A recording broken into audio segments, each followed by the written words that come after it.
All right, we're live. How's it going, JD? Going good. Good. I'm glad to hear that. So, for everybody listening, this is going to be the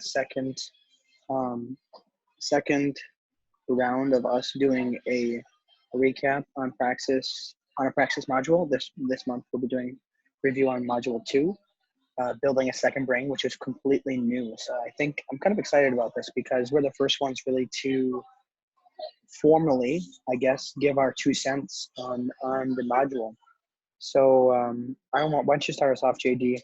What exactly did you like? What was your expectation of module 2 after we had that explanation before we started? Like, what did you expect about it after the explanation we had before we did it?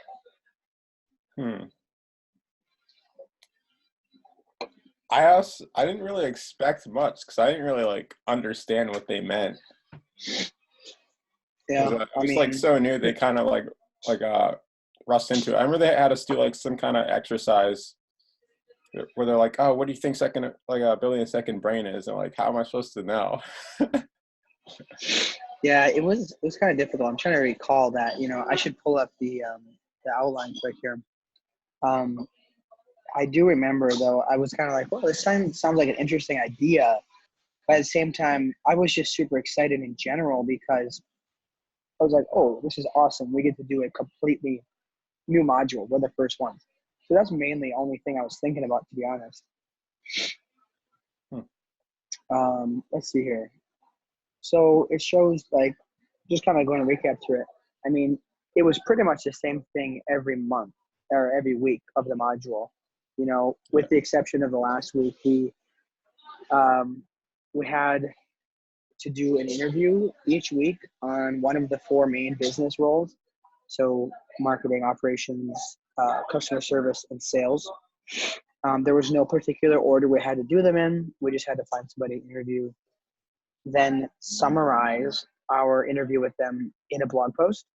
And then we had to write what it is, give an explanation of that role. And then we also had to lay out a roadmap on how to be successful for it. What did you find because every week was basically the same. What did you find was the hardest part for you in each week? Like each week, what was the hardest thing?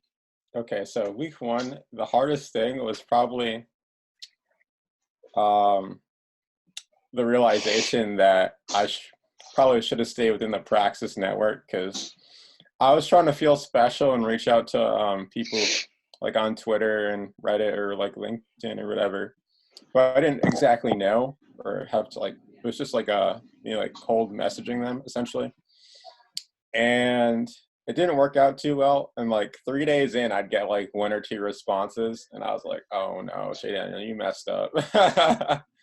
Because clearly not everyone abides by this whole 24-hour response rule that Praxis has bestowed upon us.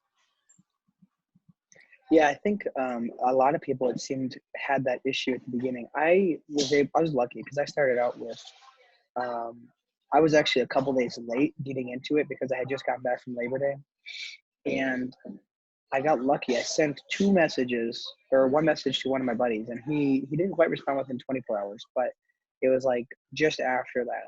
And he's the CMO of a company because I wanted to start with marketing. And he did respond pretty quickly and said, "Yeah, we could do that." But in the meantime, between him responding and me setting an appointment, I had asked another guy. I had asked my boss, "Do you know anybody in this?" He said, "Oh, here's another guy you can talk to." So I had emailed him, and he had gotten back to me as well. So I ended up doing 2 interviews the first week. But Nice. It turned out pretty well because the second interview, he didn't want me to record it. So I just took notes on it and then made a summary. But I guess I kind of had an advantage over some people because I've already been in the professional world and networking a ton with those kinds of people. So I had a lot of friends basically in every role, and they're like, "Oh yeah, sure, we could do that." So, because for marketing, I did those 2 people that I had known. Then for operations, I interviewed somebody else I knew. He was one of the first connections I had. He also tried to convince me to run for city council. I almost did, but I just decided against it. So then the other one, let's see, sales. I also interviewed one of my past coworkers, and then for customer service, I interviewed somebody from Praxis Network, because I really didn't have anybody in mind. I mean, I'm sure I could have found somebody, but I think it was really good. I ended up interviewing Joy Wickham. He is really, really good to talk to. I don't know who else interviewed him, but something I remember somebody mentioning was that they kind of thought the blogging was redundant, because they're like, all 3 blog posts to them, to this specific person, I won't mention the name, they said it seemed redundant, and like, why don't we just write one blog post? What did you think about that?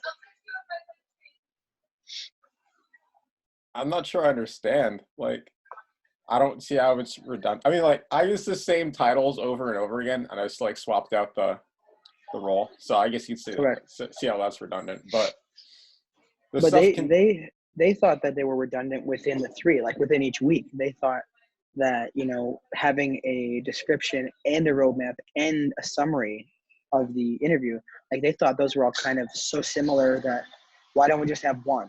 You know, this person said, oh, this seems like I'm in college again. It seems like I'm just writing assignments for college. And she didn't like that. Oh, I see. Hold on, let me think on that.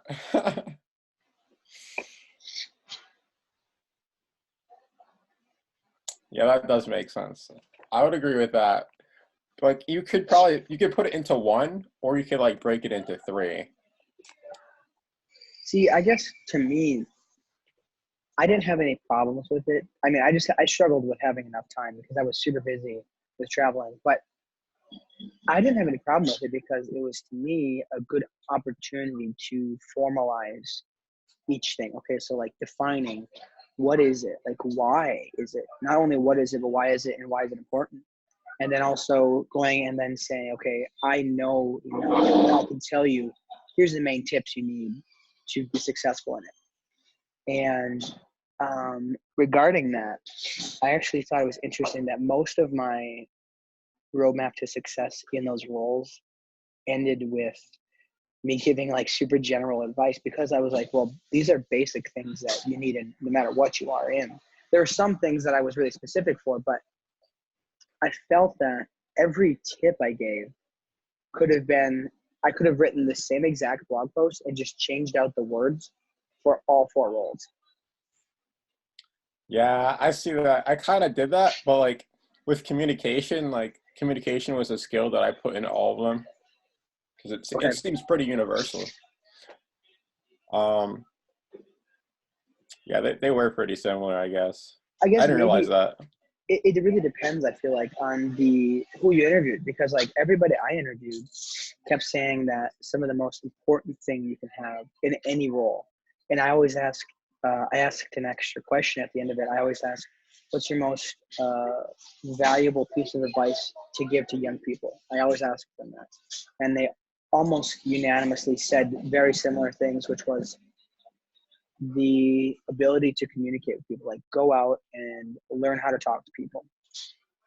And that was every role, you know? So I thought that was interesting to see that, you know, how can you accomplish that? Because a lot of young people, I mean, whether you're homeschooled or not, you know, if you're homeschooled, you might have, depending, like for me, I grew up working in my dad's business, so I talked to customers. But like even then, I still wasn't that good at it. Like I wasn't as afraid of it, but I still wasn't that good at it. It wasn't until I sold insurance and I had to talk to people who are like way older than me and who, you know, I felt knew more than me, but yet I still had to go to their house and interview them or talk to them and then give them advice.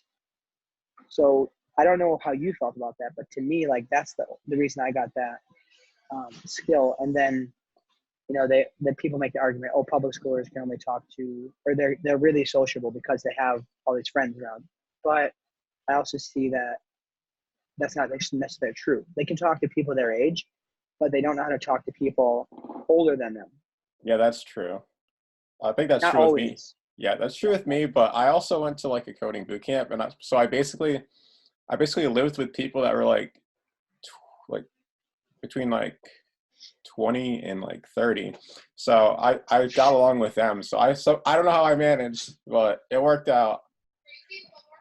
Yeah, I think it comes down to it's really not.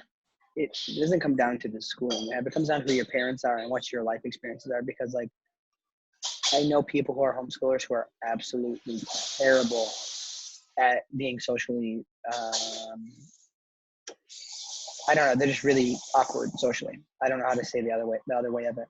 And so, I mean, to me, it comes down to like challenge yourself. Like, if you don't have those skills, first of all, you have to ask yourself, do I have the skills? And you have to be honest. But if you don't have the skills, like, how are you going to accomplish that? How are you going to gain them?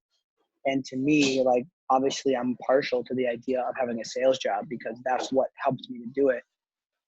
But is there any other way? Like, do you think there's any other way a person can develop people skills if it's not a sales job?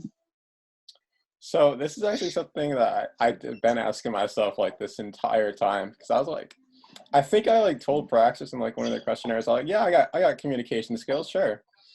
But now I'm like, oh my God, do I? So that's why I kind of did that whole thing where I was going to make a talk each week, but I kind of stopped it because now I'm also doing this like daily video challenge kind of thing, but like where it has to be like at least a minute on top of the daily blogging challenge that we're doing right now. Okay. But really, I'm just trying to like figure out how I like find people like the best way that wouldn't be like super weird for me, but would still benefit me, if that makes any sense. Yeah. I'm trying to think of one thing because I know that one of the interviews I conducted, the guy said he was talking about his son, who's extremely successful.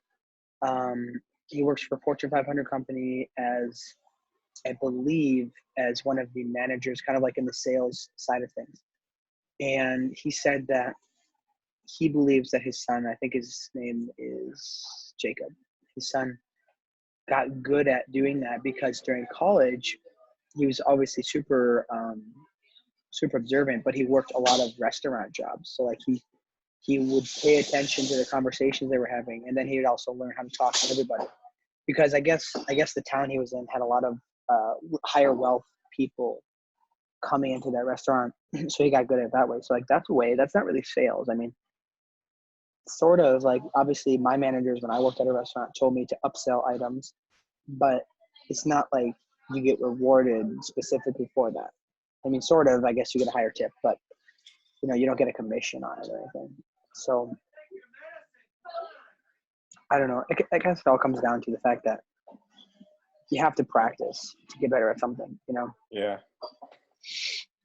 So with me, I was like actually like doing like tons of research on this like whole like communication thing and like my personality type and like social anxiety and that kind of stuff. Because that stuff kind of scared me for a long time. And it boils down to, it kind of sounds weird. I don't know how to say it, but when I was like younger and like, let's say like middle school, I would kind of like look at everyone and be like, oh my God, like, these people are boring and I don't really like these people, but not like in like a super rude way. Just like, I kind of wanted to have like higher level conversations and they were all so like goofing off and all that kind of stuff. So I just not talk. Like I would talk to them enough to like survive like academically, but I would not go over that. And that kind of like repeated like, elementary, high school. And I was telling myself, oh, once you get out of high school and get into college or whatever, then you'll start talking to people because you can't do it during, because that's like super weird. Like if like the quiet kid in your class just became like a social butterfly. So that idea also held me back. So, yeah. Yeah, I see. I understand that. It's harder for me to relate to that. I mean, I do relate to the idea that it seems like a lot of people who are around our age have pretty low level conversations. But I just think that's part of our personalities. Obviously we're in Praxis because we're both like-minded, right? And we have like a deeper, we feel like there's something more, you know what I mean? Mm-hmm. But what I do think is interesting is I'll still have those conversations because while I'm having those conversations, I can have a conversation without thinking about it. But what I can think about while I'm having those conversations is what is going on in their mind? Like, why do they have these lower level conversations? Is it because they don't care? Is it because nobody's ever interested them? And that's not always the case, because there's some times where they will have higher level conversations about certain topics. Yeah. But like I think for you and I, it's the same thing. Like any topic, we want to talk about it at a high level, even if we know nothing. Like we'll ask hard questions like, so what is the purpose of this? Like, why are people attracted to this? You know, why? Kind of like a 4-year-old, you know. Mm-hmm. But so why don't we do this? What is one piece of advice that you would give to anybody starting this Building a Second Brain course? Because I know there's the next module is right behind this. I can see all their posts in the Slack channel. What's the biggest piece of advice you would give to them? Definitely definitely listen to everything that Tiago says. Like read everything, do everything. But most importantly, you can like build a second brain, but if you don't maintain it, it's not gonna work out. I know in like I think the last part here, the last part he makes you make that foldable thing, and you kind of like write down how you're gonna maintain your second brain, like daily, weekly, monthly, quarterly, yearly, whatever. And I think that's super important because I know like my stuff will like get messy. Like I think I have like 14 things in my second brain inbox right now. Before it was at 35, so I'm doing better. But yeah, you just have to like notice when something's messy and fix it routinely. See, for me, that's one of the issues I had was like, I'm really bad, and I'm trying to get better at this, but really bad at having that set structure of like, hey, like at the end of the day, I'm going to organize it all, because it's like, I just work up into the point where I'm like, oh crap, I really have to go to bed now because I need sleep. And then I just don't do it. So I feel you though. Cause that, it was really hard. I'm not going to lie. It was really hard for me to comprehend the implementation of this course, because like I loved the idea, especially when I heard the opening seminar that he gave us, like an hour long, I think. But the opening idea of it, I was like, wow, this is incredible. Like I'm really on board with this. But then when we started using Evernote, I was like, oh boy, this is terrible. Like I don't know how to use it, because I had just gone through and we did Para, you know. I had that all taken care of. Like, oh, this is awesome. Like I can find everything super easily. And it wasn't until week 2 or week 3, like towards the end of week 2, that somebody pointed out or in one of the videos, he said that it's supposed to be on the brink of chaos, so that like there's all these notes and they're kind of like they're in an area, but they're not super specific, so that your brain can like scan everything and then make connections that you wouldn't do with your prefrontal cortex. You would do it with your subconscious. And that's when I was like, oh, finally I get it. I was like, because I was so, I guess I felt like I wasn't accomplishing the goal because it was like so messy. But then when I said that, it makes sense. You know, it's still hard for me right now to do the note taking. Like I'll take a lot of notes, or I'll save a lot of websites, but then going back and summarizing them into notes, I just don't make time for it. What do you think about that? Yeah, I put in my photo, like I'll make time for it, and then I was like, so I try to like save less things, because I remember like when I first found the app Pocket, which is like that like offline saving app where you can like save websites or articles or whatever. I would save everything, and I literally never opened it to read anything. So but how long did you save stuff before you like noticed it? Like did you go for like a couple months and not look back at all, or what? How did that work? I definitely did it for months, and then I'd like open the app and be like, I'd look at it and I'd be like, oh my god, JDaniel, like we can't do this. We gotta stop. See, what I think for me, I do have a habit now more than I did it before, because I used to take notes before this whole building a second brain. I would take a decent number of notes in my phone, but normally it would be for some ideas I'd have. I always had a running list of movies I wanted to see because I really like films. Um, and I would like cross them off as I would go to the theaters, because every time I go to the theaters, I'd write it down as I saw the previews, right? See the trailers, I'd write that one down, and then I would be like, oh, I already saw that one, take it off. But I never really took notes on everything. So now I'm getting the habit of taking notes on everything. And I have noticed a slow, and it's getting faster and faster, the frequency of me checking back with those notes. The problem is whenever it comes to my phone, I always use my Apple Notes. And then on my computer, I typically use Evernote. So I have to search between two things. It's not too bad because I can just search in two different places. And I suppose I could use search on my computer because I think it would search through the apps. I'm not sure. But I don't know. I guess for me, my piece of advice to people would be going into this: try your best to master what he's teaching, because even though it might seem superfluous or unnecessary, it really will help you, because having a deep understanding of it, even if you don't decide to really make it part of your routine, is really going to help you, because I think that there's so many valuable things in there. Go through, try to understand it deeply, and then take out what you think are the three most important things for you to do. Also, check out the forums, because there's some interesting nuggets in there too. Oh, on his Forte Labs? Yeah, from other people that have taken his class, and they'll make a bunch of comments, ask questions, and show their foldable thing. So I thought that was interesting too. Yeah, I didn't check out much of that. That's one of the things I'm guilty of, is I suck at consuming content. I listened to a podcast for the first time today in a couple weeks. I don't listen to podcasts anymore. I'm just so worried about so focused on building and making stuff. But I know that especially with this month, we have to consume a bit more content in order to have more ideas and continue to create. But you had mentioned the forums, and then what was the other thing you said just now? Oh, the foldable. Oh yeah, foldable thing. That was something I didn't actually do, the foldable version. I did a Google Slides version of it. So obviously I did that for two reasons. One, I lose paper like crazy. I take so many notes on paper, I used to at least, and it's gone. I can never find it ever. So I did that for that reason.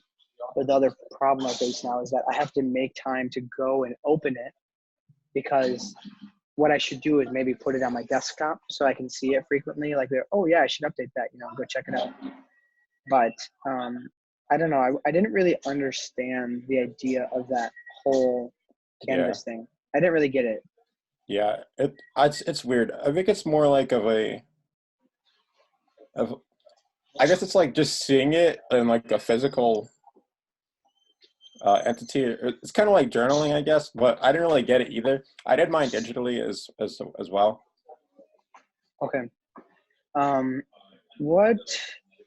So overall, what did you think? What's the most valuable thing that you take away from it that you actually do on a regular basis for the whole course? I do take a lot of notes, but I don't really. I also struggle to make time to go back and do the whole progressive summarization thing, which is what I said I'd do in my foldable. But I do like note taking. I think that's fun, and progressive summarization is fun too. Can you repeat the question? No, it was, what did you think was the most valuable, the things that you took away from it that you actually use? So most valuable to you. So I tweet, and then I'll make a Twitter thread, and then I'll turn it into a blog post or a video. I've been doing that recently. I don't know if you saw it, but that was interesting. The thing is, I also don't do it with the intention of making it into a blog post. I just kind of do it without thinking. Then I'm like, oh, I need to make a blog post today, and then I'll go look at it. And I'm like, all right, let's work with this. Yeah, actually, that was one thing. So it kind of it was the fourth week, so I was finishing up the content, and he had mentioned that what he called tweet storms. Is that what he called it? Yeah. And I actually tried that once because I had a whole bunch of ideas come to me while I was doing it. So like I just made it, like piled a whole bunch of tweets out, and I was like, oh, this is super cool. And then the next day I was like, okay, from now on, this is going to be my way of slowing down throughout the day, which I still do it sometimes. But what happened was I ended up getting out of the habit because that last weekend I went on that pilgrimage. Like I basically went away from social media for pretty much entirely for that weekend, besides Snapchat. And I kind of got away from it. So I'm trying to get back up into it this week now that I'm back at it. But I think that's fun because there's this idea that I have, and I'm, thinking about it a bunch of times now, is sharing everything, every idea you have, sharing it. And I know that a lot of people are like, oh boy, like you can't do that because if you do that, people are going to steal your ideas. But I'm thinking, I mean, maybe it sounds too idealistic, that if there's a good idea, are you going to implement all of your good ideas? I know personally I can't implement them all. I'll implement many more than most people will. But what's the harm in, if it's a good idea and if it can help people, why not share it so that somebody who's actually looking will possibly take it and run with it? Like, I don't know. I just think it's an interesting idea to kind of, and it kind of sounds weird to me because I have my religious background. It's like, but the idea that maybe like everybody can work together to create a better society because of that. Like if everybody was willing to share their notes, like share their ideas, what would happen? Yeah, exactly. I always had that thought, like this like global knowledge base. But anyways, I definitely agree with that, like the whole like sharing your ideas thing.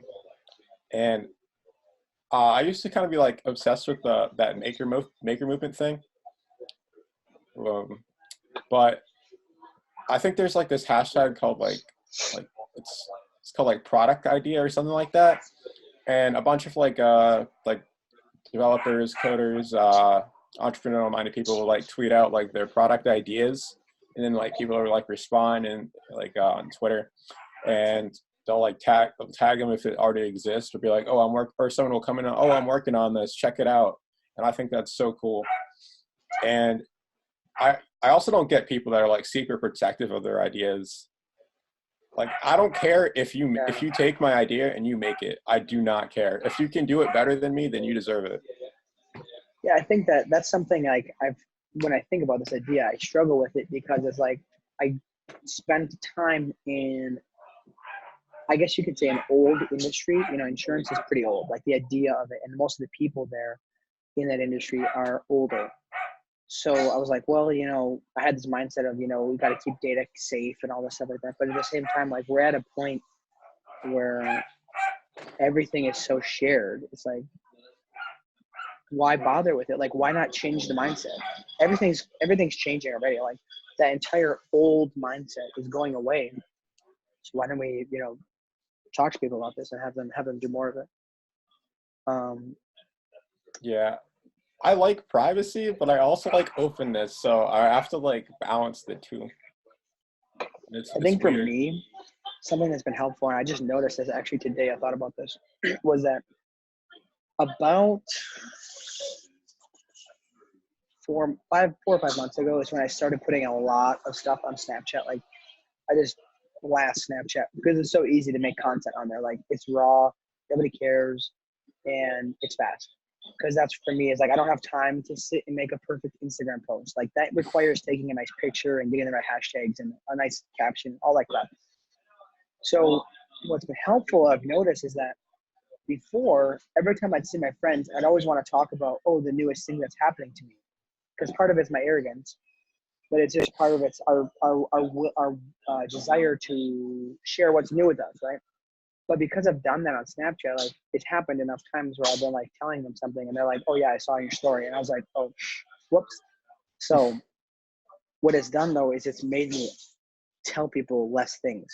Like instead of just telling them, I just put it on Snapchat. So that more, I have more energy that I focus on the actual conversations, and enjoying the company of the people and asking more about them rather than telling about me. So I know we're kind of getting off topic here, but yeah. What did you think about the video showcasing of like the second brain, like where we had to make those videos? Honestly, I sucked at it, so I don't really know what to say. Um, Yeah. it's not my strong point. Making nice looking videos that are really straight to the point is not my thing. Doing what we're doing right now, that's what I'm good at. I'm good at just making stuff up on the spot and talking my way through stuff. When we have to make a nice to the point video, it kind of stresses me out because it's like, okay, I gotta get an idea and like a really exact list of things to do because we're trying to fit this into a minute and a half or whatever it was, 3 minutes. Yeah. And every time I tried that, I ended up going like way over. And it was also like a whole bunch of stuttering because I was like, okay, what's the next thing?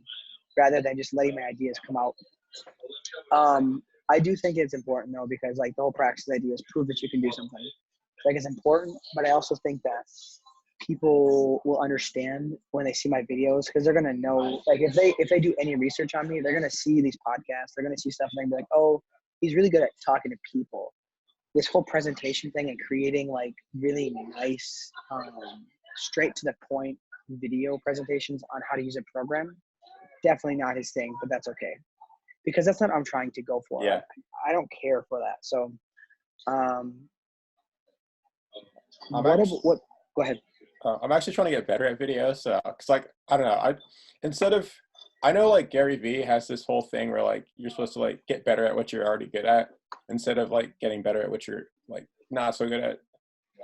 But I see like both sides of this argument, but I do want to get better at video. Um, I don't really get this whole purpose of like why we made these videos, like in relation to like where we're supposed to put them, because on like the crash thing, you can only like upload one proof. And so I think that was supposed to go into like the case study, which is where I put it, but they didn't make that clear. Oh, that's true. Yeah, because they didn't really mention that you should put that in there. And that's what I was wondering when they said do the case study. At first, I thought it was going to be an entire like video on Evernote because that's what we were doing every week. And I was like, oh, it's a blog, which made me relaxed. I was like, wow, this is great. Um, but I was thinking, do they want a bunch of screenshots? Do they want a bunch of videos in this blog post? And I was like to myself, I said, they might want that, but I think it'd be better off for me personally just to kind of go through and exhibit some knowledge without the screenshots. So that's what I did. Speaking of the case study, how did you do with it and what did you think? I never got a chance to read yours. Well, first off, I didn't really understand what a case study was, and I did not look up what a case study was, which I probably should have. But Of all the things I did not look up, that was actually one of them that I did look up. yeah, because I saw something like, because like Google like tracks like what you like do, I guess. Oh, well, obviously, and I was looking in Google News and it said something about a case study. I was like, oh, I should have Googled that. Anyways, but I just kind of like went through what we did this week and just like bang out like a bunch of paragraphs in like relationship to like building a second brain and like para and like progressive summarization. Kind of like basically explained it, and then I said like how it could be used and like how it could be useful to like a business partner, and then I like linked all my stuff. And that's basically what I did. What I think, so what I did was I tried to remember that they said, remember it's for a hiring manager. And so what I did was I tried to write it in a way that was beneficial for everybody reading. Like it was like me teaching everybody else, like not just the hiring manager, but like anybody who might read it, this valuable piece of information. And at first I had I kind of structured it. I edited it later. I edited it later. I can't talk today. And at first it was mainly like, okay, this is kind of a portrayal of something I did. Like I kind of took ownership of it, even though it was Tiago's thing. And then Lolita pointed out to me, she's like, you got to really put something in italics here and then link to fortelabs.co because it's not your thing. Like it's something you learn. Even though you decided to do it, you also learned it from him. So I linked that in there, but I still think I did a decent job of just teaching people what the brain was, what the second brain is, so that even the hiring manager is probably gonna be like, what the heck, like this is totally new, like what's this idea? And he might like it so much that he might want me to come there just to implement it, in their team. So I actually kind of enjoyed doing it. I was kind of stressed out to do it. I ended up having to submit it late because I was on pilgrimage and I couldn't quite finish it. But I talked to the lead about that and everything, so it was chill. But yeah, speaking of that, oh, sorry. no, go ahead. Okay. So you made me think of something like I know Wim Hof has like a bunch of other people that teach like what he teaches. So I'm just wondering if like sorry. Wim Hof is like this guy that basically mastered like the cold through like his breathing technique, so he can like sit on ice for like extended periods of time and just like basically meditate and just breathe and like be fine. Like he can go in like super cold water and be fine. He hiked Mount Everest shirtless with like a bunch of people. Wow. Yeah, it's pretty cool. And he has like an army of like teachers that teach like his craft.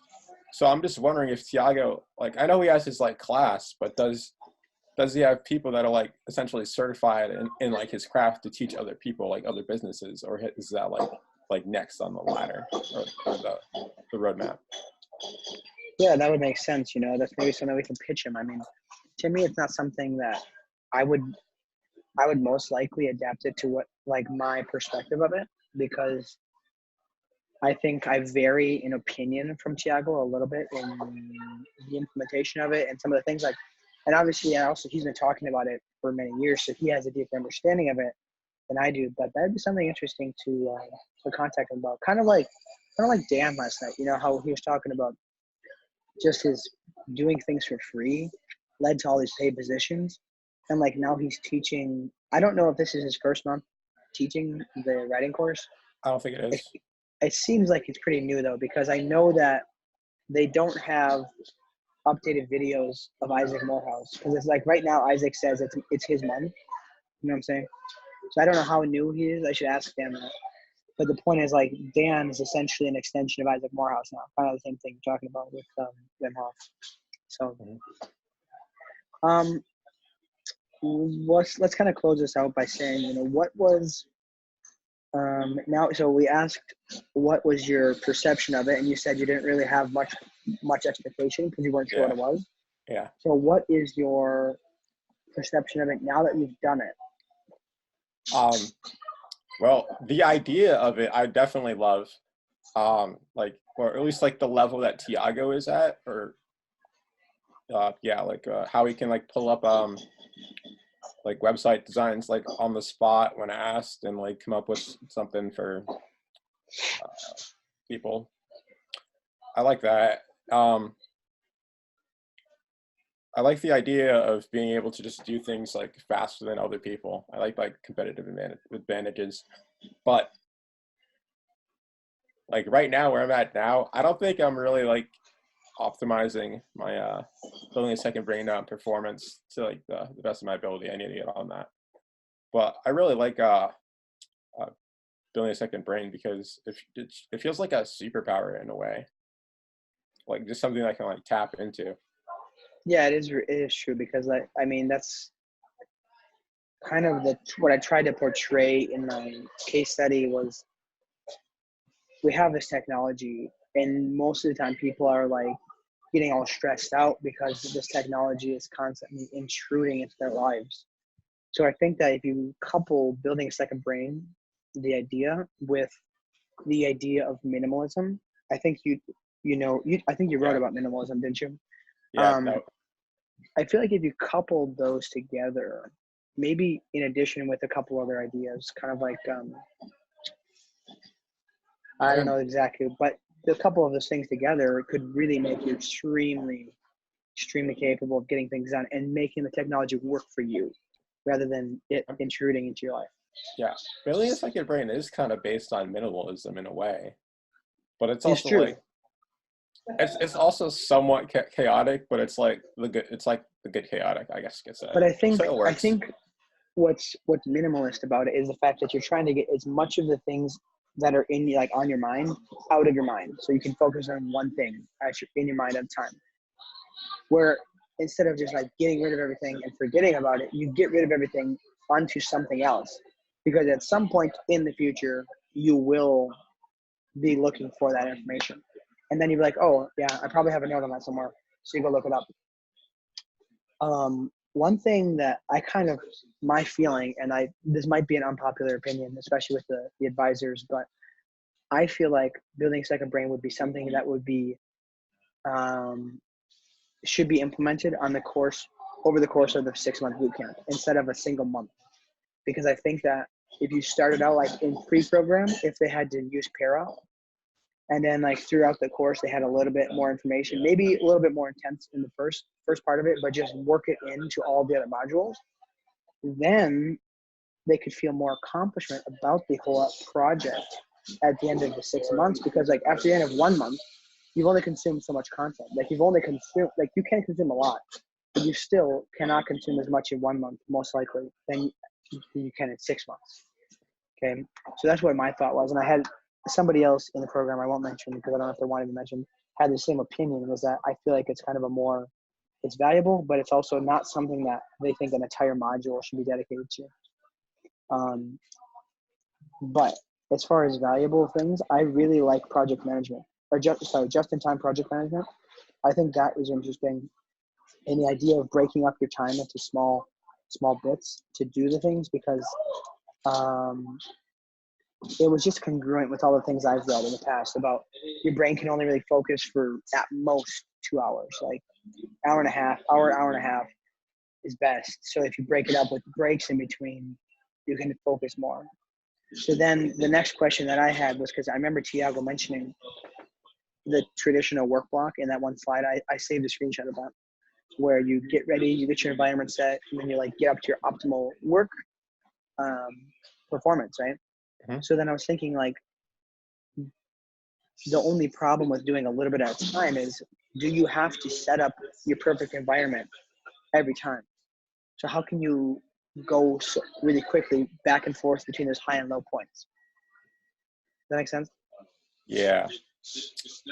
So, it kind of just presented another problem in my mind. You know what I mean? I mean, I know what you're saying, but I don't really experience that problem. You can switch gears pretty easily. If once I'm in, I'm in. Really. I think the hard part for me is, now that I'm even more receptive to the ideas coming in, I got to a point where during any project, during any given task, I have so many ideas come that it ends up adding 10 to 20 minutes to, so like if I'm going to do a task for an hour, 10 to 20 minutes of that is going to be me going over to my Google Doc to write down some ideas. And that's a good problem, because I have these ideas, but at the same time, it's like, I know this is something I didn't really think about until just now, because he talked about this. What ideas are actually important? Kind of like the para system. Like, if this is actually important, then write it down. But if it's not important, don't write it down, or put it somewhere where it really doesn't matter. You know what I mean? Because like today, I swear, this morning, I was trying to upload my podcast from yesterday, and that's a 10. After everything was uploaded, I just had to type in the descriptions and the tags and everything, and then post them on my social medias. And that should take like 20 minutes at most. It took me like an hour almost, because I kept having blog post ideas that I wanted to write down, because I started a list of blog post ideas last night and they just kept flowing. I was like, oh crap, boom. So yeah, I don't know. There's a lot of issues that like good issues it creates, I think. But yeah, overall, I thought it was pretty valuable. I try to combine like building a second brain, and then like I'll use like Todoist. I'm still trying to like master Todoist. I didn't really do like the whole para system with it yet, and kind of do it. But I also, and then like that and like time blocking, that it's like the trio. It's perfect. Yeah, one thing I'd like to do a podcast with you about this, and this is kind of because of that whole like text message reminder thing you have set up for me. Mm-hmm. I had this idea today. creating, I don't, maybe it's already a thing. I should research it. I always have ideas and assume that nobody else has them. Creating a community where people who have the same goal, like there's certain goals in life that certain people have, like for example, like, oh, lifting weights every day. Like they want to lift weights every day. So creating a community where people can be held accountable by other humans and not a robot, not a reminder on your computer, like a real person that's going to take 2 minutes of their day to make sure you did that. I think they do have something like that. Like especially on iPhone, there's this app. I think oh my God, what's his name? I know this. Ryan Holiday, who wrote the Obstacle is the Way, that Stoic book. He I'm pretty sure he uses it, and it'll like actually like it'll incorporate this thing like the stake in the game or skin in the game. So like you and like a group of friends will be like, oh, I'm gonna do like X every day for X amount of time, and then if one of your friends does not follow through on it, then like they pay up money. Oof. That's hardcore, bro. I don't know what the app's called, but it's on iPhone. I could probably figure it out. I recently installed this app. I don't know what it's called. Hold on, let me check real quick. Coach.me. And I heard of that. Yeah. I'm trying to use it to like read for like 30 minutes every day. I told it like 2 days. It's like, I say much about it, but there's definitely apps out there that incorporate what you're talking about. Yeah, see, I guess the thing was for me, I had things like this one called Daily Habits or Habit Reminder or something like that. Mm-hmm. And you could put all kinds of things like drink water, save money, work out, walk 10 minutes, whatever. Like you could put anything. But the problem for me is it just became one of those, after like 3 days, it became background noise and it became something I said, it's not important. I'm scooting it aside, But anyways, I think it's a topic for another podcast regarding other things. So, all right. Well, I think we went a little bit over our planned time, but that's all right. I hope that everybody watching or listening got some good value about this. Like, please share with anybody who's considering Praxis or who's about to enter into Module 2 of Praxis, building a second brain. As long as it lasts, who knows? Maybe they'll change it up in a while. Obviously, everything's changing always, but hopefully this can be of value to you. So, all right. Thanks, JD, so much. And we'll see you next time.